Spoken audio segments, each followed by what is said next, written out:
তাহাজ্জুদের সালাত এমন এক ইবাদত যে চেনার মতো মহাপাপ তাহাজ্জুদের সালাত দিয়ে ধ্বংস করা যায়। 5 ওয়াক্ত সালাত তো সবাই আদায় করি, নফল সালাত তাহাজ্জুদ আদায় আসে আমাদের, কথা বলেন। সবচেয়ে বরকত রহমত নাজিল হয় কখন? রাত্রির গভীর অন্ধকারে আল্লাহ যখন শেষ আসমানে নেমে আসে। এটা বাঙালি, আপনারা ওই যে হুজুরের কাছ থেকে শুনেছেন, কি শুনেছেন?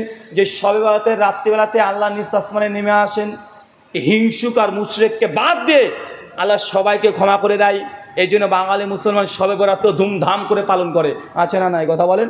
অথচ যে হাদিস তাবরানি আওসাদের হাদিস, এই হাদিস জয়ীফ, মানে এই হাদিস আমলযোগ্য না। কিন্তু বুখারীর এই হাদিসে আল্লাহ প্রত্যেক রাত্রিবেলাতেই আসে। কি বলেন তো ভাইজান? প্রত্যেক রাত্রিবেলাতেই আসে, কিন্তু এই হাদিসের প্রতি মুসলমানের আমল নেই। অন্ততপক্ষে এই আমলটা আপনার জীবনে থাকা দরকার।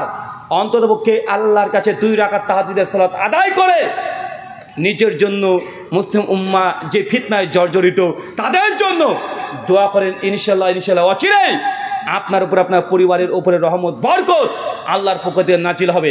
সে বুখারী 6071 নম্বর হাদিস।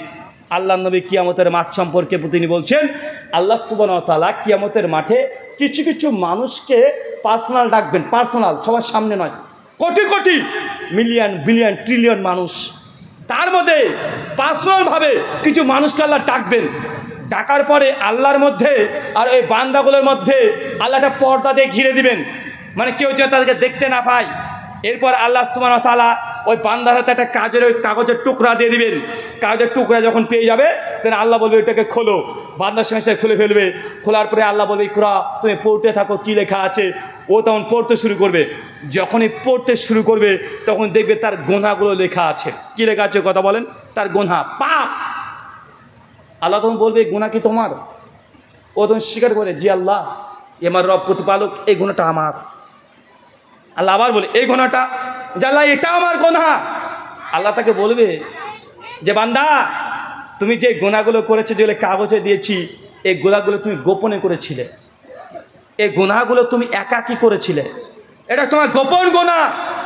তুমি এই গোনার সম্পর্কে দুনিয়ার কোনো মানুষের কাছে শেয়ার করোনি, দুনিয়ার কোনো মানুষকে এই গোনাটাকে প্রচার করোনি, শেয়ার করোনি, কাউকে জানাওনি।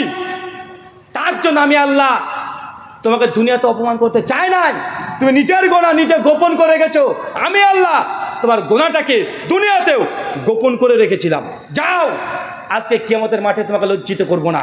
তোমার এই গোনার কোনো হিসাব আজকে আমি আর নেব না। আল্লাহ কাগজকে, গোনার কাগজকে সে তার কাছে নিয়ে ওটাকে বাতিল করে দিবে। তার মানে কি বুঝলেন আপনি? ইমাম হাজার আসকালানী ফাতুল বারি আলা সহিহ বুখারী 6071 নম্বর হাদিসের ব্যাখ্যা করতে গিয়ে বলছেন, দুনিয়াতে কোনো মানুষ যদি পাপ করে আর পাপ যদি প্রচার না করে, দুনিয়াতে আল্লাহ তার পাপ ফাঁস করবেন না। কথাকে বুঝতে পারলেন না ভাইজান?